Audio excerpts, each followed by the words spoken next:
Hey, what's going on, everybody? My name is Guy. This is Guy Talk Sports. Thank you for being here. Thanks for clicking on the video. In today's episode, fall camp is just around the corner. And before we get into fall camp, I wanted to kind of go through Tennessee's schedule, kind of give my opinion on what I think the biggest swing games are this year, who's Tennessee's toughest competition, who's Tennessee's easiest competition. I'm going to hold out to the end of fall camp, I think, to kind of give my game-by-game breakdown and really say who I think Tennessee's going to beat and kind of give my exact win total. However, I did just kind of want to give like a general overview of this year's competition. Before we get into that, though, if you don't mind, take a look down below this video. There's a subscribe button there. You'll see it. Smash it for me. Help me continue to grow this channel. Again, I'm going to have time markers in the video description if you want to jump ahead to each game and where it is in the video. So you'll be able to just click and go straight to it. Let's get into this.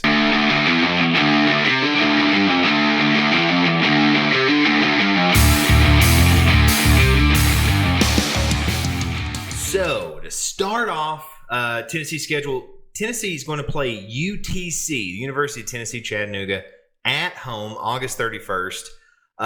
This one's going to be a win, right? This one's going to be a win. This is a warm-up game. See who's ready, trying to get the rust kicked off of some of the players for the next week's game, which is huge. This is I think this is one of the guaranteed wins. Now, this surely nothing like what happened during the Jeremy Pruitt era will ever happen, and we lose to somebody like Georgia State. But I think this game's going to be a win. I just about know it's going to be a win. And I think it's going to kind of give Nico a little more experience under his belt for him to go into the next week's game, which is NC State. And this is technically a quote-unquote neutral site game, even though it's in Charlotte, North Carolina, which is – I looked it up. It's 2.5 hours from Raleigh, which is where NC State is.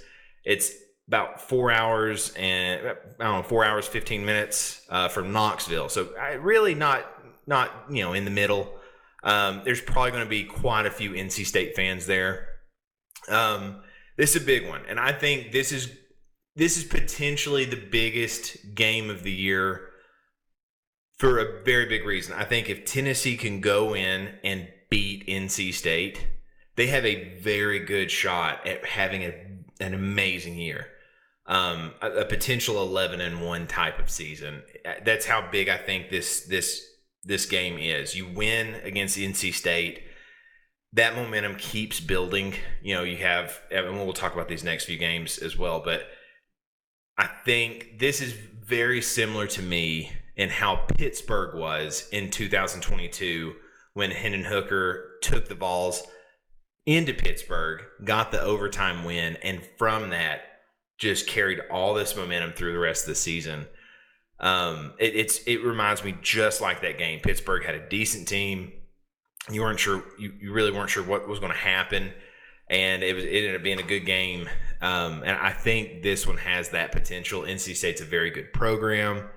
They had a pretty good season last year, and I think they're predicted to have a decent season this year as well. I'm not a fan of neutral site games. I don't think this is a hot take on anything. I think most fans aren't fans of neutral site games. I am so much more a fan of home and home series. I get it. I understand that it has to do with mainly money, and that each school gets a lot of money. You play at a neutral site, and that's it. And that's fine. You get plenty of exposure and all that. It's just for the pageantry and kind of the fan base gets to travel to these new schools that they've never been to. The home and home games to me are just so much better. And I know that's really a thing of the past now. And I don't think neutral site games are going anywhere. But I would so much rather a home and home. Whether it be NC State or not, or somebody else. Again, I understand why we don't do them anymore.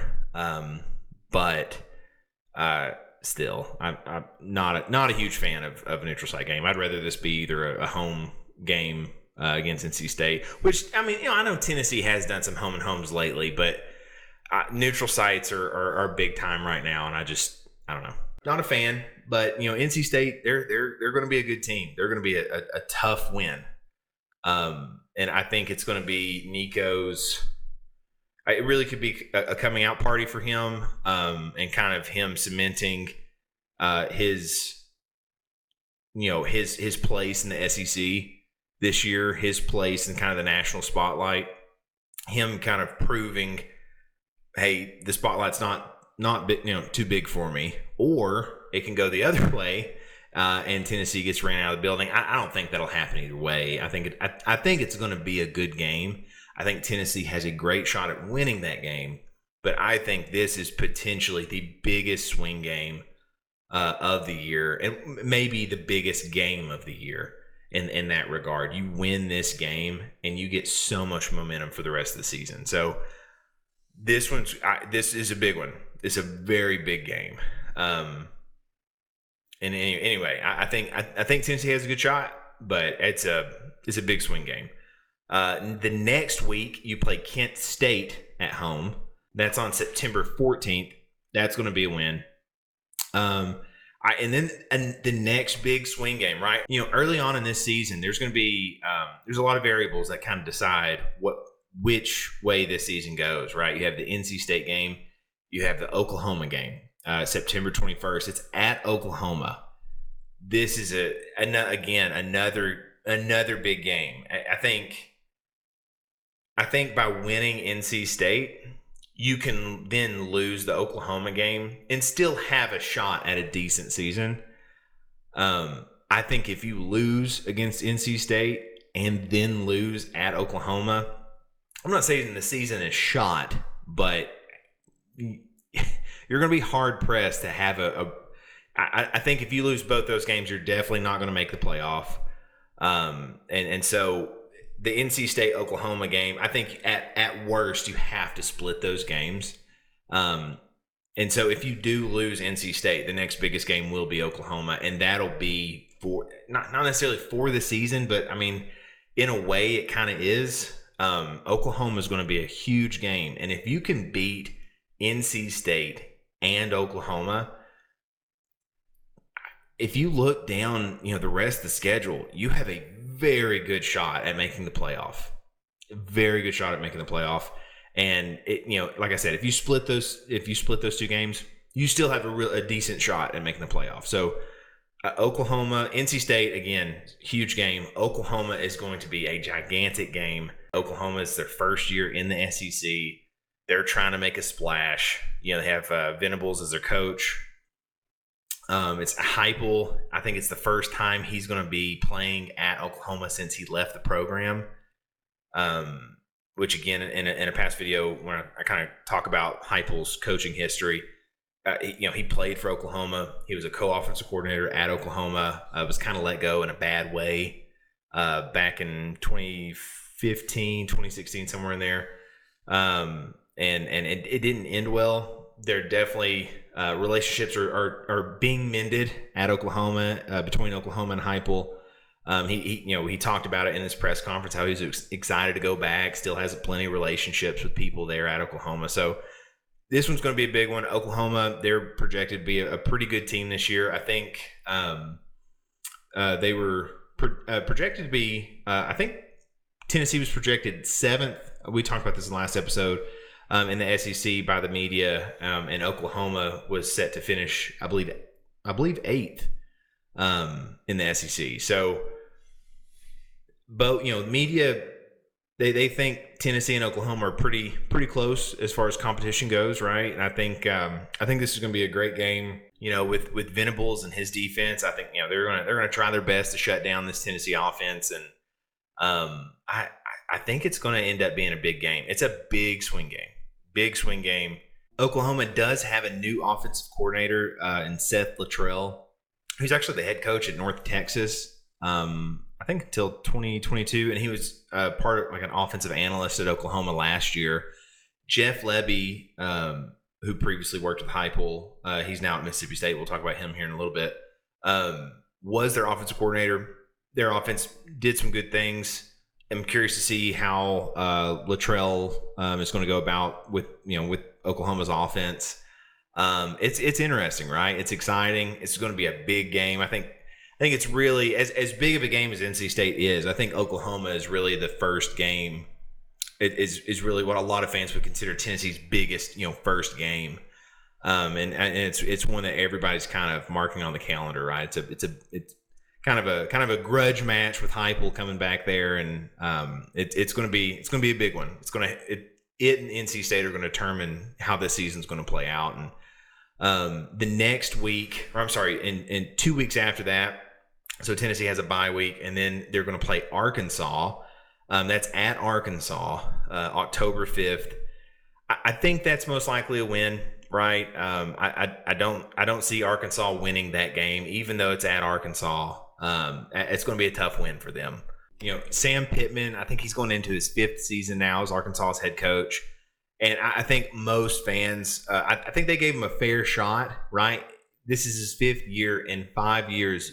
If you're not producing, I feel like that's more than fair in today's standards. Right, I think most coaches are given not much time at all. Maybe 3 years to see how they're doing. I mean, look at Billy Napier in Florida, right? Most coaches are only given 3 years to for you to see a turnaround. And a lot of places see coaches like Heupel, what he did his first year back. That team was beyond expectations, and then in 2022, way beyond anyone's expectations of how they would do that year. And so a lot of fan bases see success like that, and they see coaches come in. You look at places like LSU as well. They bring in Brian Kelly, right? All of a sudden, I mean, they have a top 5 recruiting class, and he's winning. And so I feel like to give someone 5 years in today's standards is a long time. I feel like he was. I feel like he endeared himself to the fan base really early on. He seems like a nice guy. An amazing offensive line coach, and I don't think he's getting it done in Arkansas. They brought in Bobby Petrino, right, as offensive coordinator. And if anybody needs a history lesson on old Petrino, he did really well. He used to be Arkansas's head coach from 2008 to 2011, and there was the whole motorcycle accident, right? And it turned out to be this crazy affair that he was having, and this and that, and he ended up getting ran out of there and was let go by Arkansas, and he's had a lot of success since leaving that program. He was at Western Kentucky, then Louisville. He was with Lamar Jackson in Louisville, and they had their amazing offense. He then was at Missouri State, and then Texas A&M. He was the offensive coordinator, quarterbacks coach for the 1 year before that whole staff was let go. And now he's been hired as Arkansas's offensive coordinator and quarterback coach. He is a good offensive mind. He runs a really good offense, and I think it's just a matter of time this year. I think you're going to see Sam Pittman let go. Maybe not during the season. They'll probably wait till after the season. But I think at some point they're going to name – this is Petrino's warm-up year for the fans to kind of get used to him being back before they hire him as the next head coach. I really believe that. I do not think that Arkansas is going to beat Tennessee this year. I think that is in terms of whether it's a for sure win, for sure loss, swing game, that kind of thing. This is a most likely win. And that's about all I got for that one. So it's a pretty tough stretch, right? You got UTC, you have Kent State. Both those games are at home. I think those are both guaranteed wins. Then you have NC State, neutral site. That's a tough game. Oklahoma, big swing game, right? That's a tough game. Arkansas, it's at Arkansas, but it's after a bye week. It's Arkansas. I do think that's going to be a win. And then you start a long home series stretch. And this is when you get into the Florida game. Florida this year, it's at home, October 12th. And if the season, again, you can't say every game is a swing game, but this really is kind of the last last hurdle, I think, as far as swing games go. You have NC State. 2 weeks later, you got Oklahoma. I guess 3 weeks later, you got Florida. And I think those 3 games are really going to determine, because you have games like Alabama later in the year. You have Georgia. We'll talk about those. Those have a little bit of a different flavor to them. NC State, Oklahoma, and Florida, in my opinion, are 3 games. And honestly, based on what Florida is supposed to be this year, any other team, and I would say, it's going to be a most likely win, right? Florida is not projected to be good. Billy Napier, I think they have the 58th or 50-something recruiting class in the country right now, because everybody is negatively recruiting against them, because everyone's predicting him to be fired this year. At some point, it very well could be during the season. I think Florida, I think they should give Napier a longer leash. I think they should give him a couple more years to try and turn this program around. But I think they have their minds made up already, regardless of how this season's going to go, which they have maybe the hardest schedule this year for any team. They're not going to have a great year. Now, whether they beat us or not, that's who knows, because we seem to lose to Florida every year. But Florida is not projected to have a very good year. They are projected to be towards the bottom of the pack. And everyone thinks that this is going to be Billy Napier's last year. And to me, I think if you already know you're going to fire him, they should have fired him after last season then. Do I think that's what they should do? No, I think they should give him another couple of years to try and turn that program around, because I think he's a good coach. But I think they already have their eyes set on letting him go and getting somebody else in there that can turn the program around a little quicker. And with all that said, if Tennessee beats Florida, that very well could be that could be Billy Napier's meeting the next day where he's getting let go. It is at home, right? This is in Knoxville, which is 2 years ago. 2022 is the last time Tennessee beat Florida, and it was the first time since 2016 that Tennessee had beat Florida since Dobbs. Like I said, Florida is not projected to be very good, but for whatever reason, Florida every single year, doesn't matter how good they're supposed to be or how bad, they always seem to beat us. Now, this game is at home, which is a big deal. And I think that as bad as they're supposed to be and as good as I think we're supposed to be, this should be a most likely win. The only reason I think it's a big swing game is because it's Florida. We have to get past Florida. There's no right that they should be beating us this year. We are a better team. We're a better program currently than they are. This should be a win. This should be Billy Napier's last time he's going to be coaching the University of Florida in Knoxville. It should be the very last time, and this should be almost a guaranteed win. But it's Florida, right? It's Florida, so therefore it's a big swing game. It's a big swing game, and I don't know. I don't know how it's going to go. If you've beaten NC State and Oklahoma, technically you can get by with a loss here, but the optics of it would be so poor because Florida is not supposed to be good this year. They're not going to end up with a good resume at the end of the year. Their overall record by the end of the year, it wouldn't surprise me if they win 4 or 5 games. And I don't want the Vols to be one of those wins for them. It shouldn't be. This should be a win for Tennessee. But for whatever reason, Florida just keeps beating us. And I think for that matter, if you drop this game, it's going to look really bad, and you have to make up some ground. You have to be sure you beat Kentucky later on. You have to really give Alabama fits. And Georgia, spoiler alert, I don't think we're beating Georgia.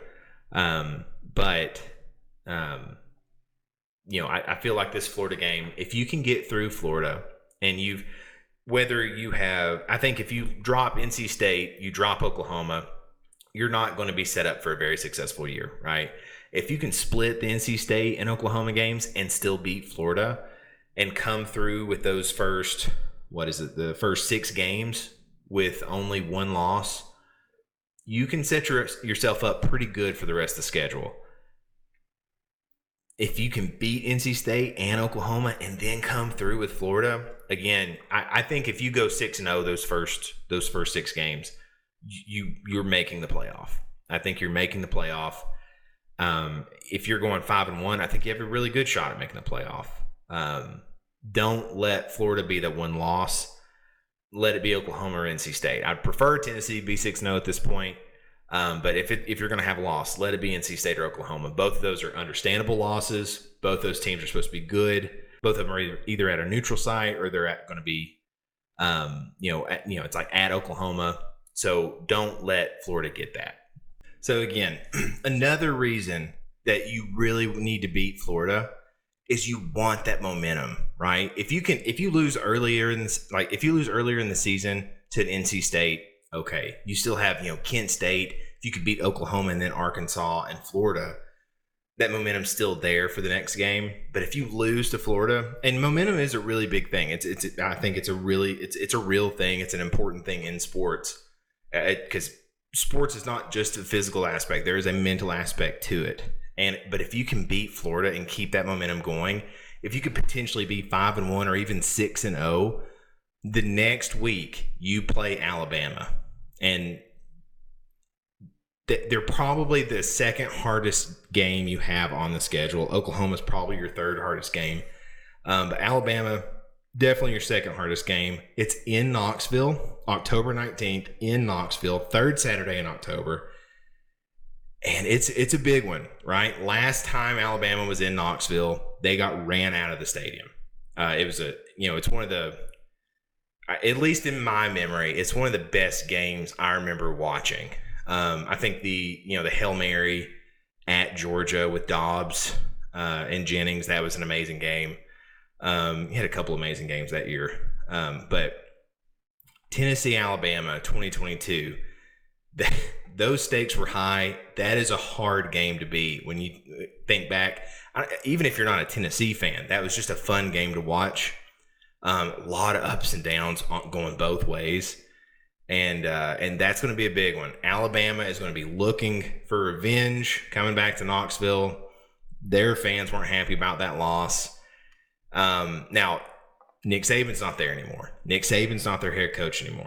Now, they took one of the, potentially, I don't even know if it's up for debate, maybe the greatest, at least college football head coach of all time, and Nick Saban. I don't think it's debatable. I think he's the greatest college football coach of all time. And they're replacing him with a guy that is 104-12 overall as a head coach. So they did replace him with a really good coach. It's Kalen DeBoer. Talked about in the last episode. He's actually from South Dakota, which is cool, just like Josh Heupel. Really good coach, right? Like I was saying, he was at Washington for 2022, 2023, made it all the way to the national championship game last year and fell short of because Michigan's good team.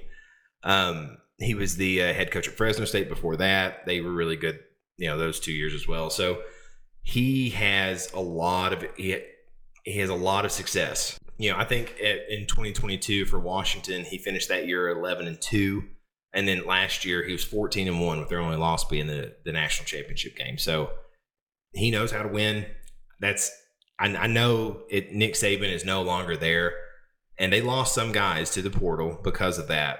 But Alabama did I think there was a couple guys ahead of him. I think Steve Sarkisian was a name that they were interested in. I think, and I don't think he was going anywhere at Texas. I think you had Mike Norvell at Florida State. I think he was a name they were interested in. And I think, Florida State wasn't going to let him leave. And then I think you had Dan Lanning. He's at Oregon, and I think they wanted him as well.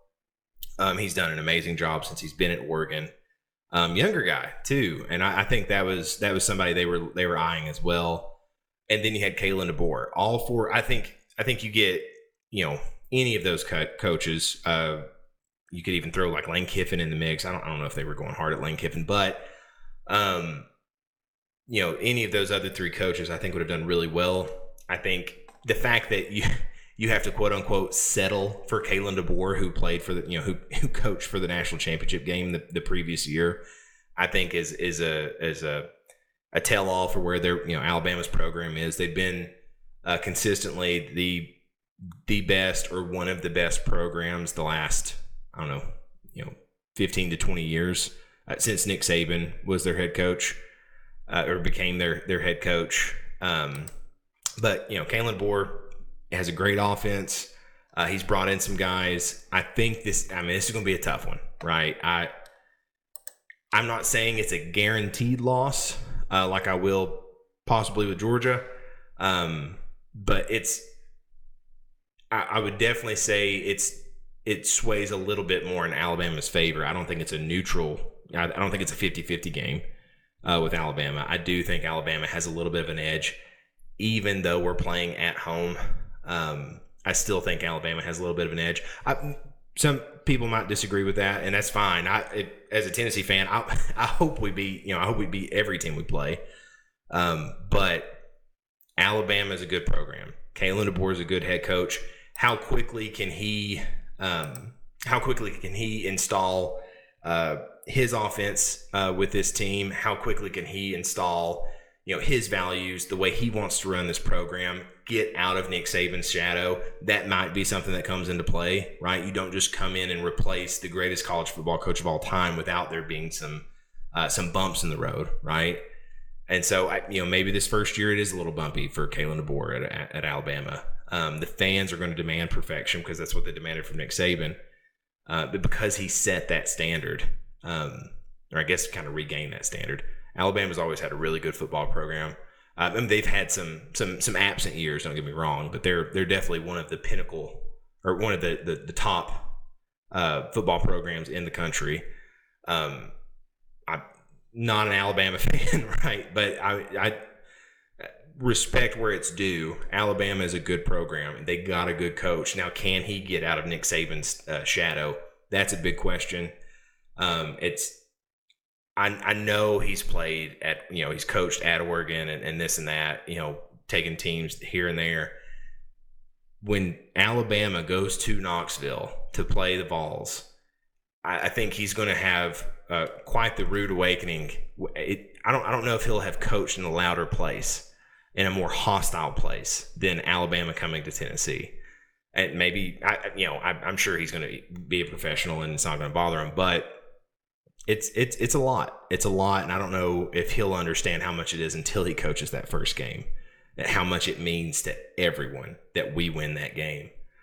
So, while I don't think it's a 50-50 game, I do think Tennessee at least has a chance, right? It may be, maybe a 30-70, 40-60, somewhere between there maybe, that Tennessee has a chance of winning. But, that's a big one. That's a big one. Now, say Alabama's a loss, right? That it's not the end all be all for this season. I think if you can end this season 10-2, you still have a really good shot at the college football playoff, right? The next game after Alabama is Kentucky. However, there's a bye week in between, and that is one of the biggest aspects of this game. One of the biggest factors I think that will go into how good of a shot Tennessee has at beating Kentucky. Kentucky, every single year, it seems, with Mark Stoops as their head coach, starts off the season so great, and then they just trail off, right? They start playing a lot better teams. They start to trail off. They're going to get Tennessee after Tennessee gets a bye week. Now, it's after Alabama, but there's a bye week in between, and I think that's very important. For whatever reason, as much as Florida beats on Tennessee beats on Kentucky that much more. Kentucky Wildcat football has not had a lot of success against the Volunteers. I was actually at that first game at Kentucky where they won for the first time in like 30 years or whatever it was. That was horrible. It was such a bad experience. It was still a fun trip, but we had to run out of that stadium before the clock was over because it was getting crazy in there. They have not had a lot of success against us. I know every Kentucky fan has that game circled, right? They want to beat Tennessee. Gerald Mincey, who played for Tennessee last year, is going to be playing for Kentucky this year. He's made a point that they're circling that on the calendar. He's going to be in for a rude awakening. Tennessee does not lose to Kentucky, and you can mark this in this video right now. Tennessee is going to beat Kentucky. It's in Knoxville. Tennessee coming off a bye week. Josh Heupel typically has a lot of success coming off bye weeks. Kentucky's not winning that game. They have what I think is going to be a really good team. They have that new quarterback, right? Brock Vandergriff, who is sitting on Georgia's bench. That they have the makings of a good team. That being said, Kentucky does have a new offensive coordinator as well. With I think it's Liam Cohen leaving Kentucky again. Bush Hamdan is now their offensive coordinator. He played for Boise State. He was the quarterback in 2004 to 2008, actually. And so they hired him from Boise State to come to Kentucky. And I don't know how good they're going to be. I know they have a great quarterback. Anytime you have a great quarterback on the team, you have a chance to be good, right? That's the most important position in football. How good can Kentucky be? I think they're going to be pretty good. Mark Stoops typically puts out a good product for most of the year anyway. You are getting in later into the season, right? Tennessee's coming off the bye week. And once again, it's Tennessee. Kentucky's not winning that game. Tennessee, they're going to win. And so you have the potential to have a really good season so far. Next game is still at home, right? This is part of that 4-game home stretch. You play Mississippi State the next week. November 9th, Mississippi State. They have a new head coach in Jeff Lebby. He really skyrocketed up in the coaching rankings, right? He was part of Heupel's staff in 2019. Also 2018, he coached quarterbacks for Heupel. Was the offensive coordinator at UCF in 2019 under Heupel. After 2019, he was poached to Lane Kiffin's staff at Ole Miss, where he had a ton of success under Kiffin. In 2020 and 2021, Ole Miss had some really good offenses those years. After that, he was hired on to Brett Venables' staff in 2022 as their offensive coordinator. Had an okay 2022 year, if I remember right. And then in 2023, Oklahoma, I think they had a pretty good offense last year. So he was hired as Mississippi State's new head coach. That'll be interesting to see him and Heupel kind of coming back together, and I'm curious to see what their pregame talks like. Lebby has a really good offensive mind. He has been under some really good offensive-minded coaches in Heupel and Kiffin, right? So I'm curious to see how he does with that program. This is his first year as their head coach. I don't think they're going to do very well. They're projected to be one of the worst teams in the SEC. Now, this is still the SEC, right? But they are going to be at the bottom of the pack. I don't think this is going to be much of a challenge for Tennessee. It's at home. It's in Knoxville. And I think it's most likely a win. I'm not saying it's a guaranteed win. I think it's most likely a win, though. Next game, it's a big one, right? November 16th, you are playing Georgia at Georgia. I don't know what all I can say about this. Georgia, year in and year out now, is a great team. Kirby Smart has done an amazing job with that program. I have a lot of respect for how he's built that program up. Now, he has had a ton of players get in trouble recently with a lot of traffic violations, but nonetheless, he has a really good team. If he has to kick off 10 players off that team, there are 10 5-stars waiting behind them to take their spots, right? They're a really good team. This is as guaranteed of a loss as there is on this schedule. Georgia is the best team we play. It's at Georgia. This is coming off of Alabama, Kentucky. We have that bye week between Alabama and Kentucky, so it's coming off of Kentucky and Mississippi State. It's your first game away in a while. I don't like the adage that, well, Heupel just can't seem to get by Georgia. Nobody can get by Georgia. Everyone has a hard time against Georgia. They have every year have an amazing defense. They're going to have another amazing defense this year. They're going to have a decent to great offense. They're going to have an amazing defense, and they're going to be probably the number one team coming out of the SEC. So I don't know what else I can say about that one. It's going to be tough. Do I hope we win? Absolutely, I hope we win. I hope it's nothing but a huge victory, and that we blow them out and bark at them all the way back to the bus and drive home. So I don't think that's how it's going to go. But I do think, at best, this is your first loss of the season. At worst, could be your second or third. Could be the reason it's not going to be the reason you don't make it into the playoff. I think whether you're having a great season or not, you're probably going to lose to Georgia. Again, I'm not being down on the Vols, right? I hope we beat them. It's just going to be really unlikely. I'm not saying it's guaranteed. I would put it at a 10 to 20% chance, maybe somewhere in there. I haven't, like I said, I haven't really done my whole win-loss situation this year, or my win total this year, and who I think we're who I'm predicting we're going to beat.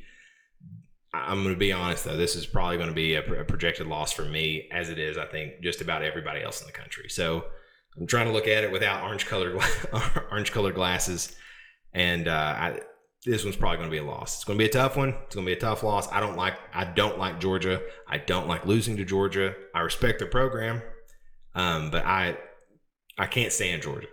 So I hope we beat them. We're probably not going to, though. Next week, after that, it's November 23rd. It's at home against UTEP. That's going to be a win. That's going to be a guaranteed win. And then I don't have much else to say about that. You end the season. That's going to be your last home game. And so, lastly, on November 30th, Tennessee plays Vanderbilt at Vanderbilt in Nashville. It's normally a home away from home for Tennessee, right? That one's going to be a win. I as far as categories go, I have some guaranteed wins, most likely wins, 50-50 swing games, right? And then some most likely losses and guaranteed losses. Vanderbilt is a win. Vanderbilt is a win every year until they prove that they're not a win every year. Clark Lee was hired in 21. Overall record at Vanderbilt, 9-27.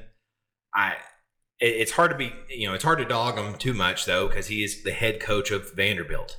They don't put a lot of money or attention into their football program, and this is the result, that they are the doormat for the SEC year in and year out. Especially just as a conference, it's a bad look for how Vanderbilt typically is. I know I'm being harsh on Vanderbilt, but they deserve to be. The program deserves to be dogged on, because they are year in and year out a bad program. 9-27 is not good, and yet he's still the head coach and not really, at least that I've heard, on the hot seat. He came from Notre Dame, big time defensive coordinator, right? Supposed to turn this Vanderbilt program around, and maybe he does. Maybe they start winning a few games this year. Vanderbilt's never going to be a player in the league, right? But maybe he turns that program around. They win a few more games than they're supposed to, but I don't see Tennessee losing to Vanderbilt. If they did, that would be a huge knock on Josh Heupel in his tenure. And I think Tennessee will end the season with a win in Nashville.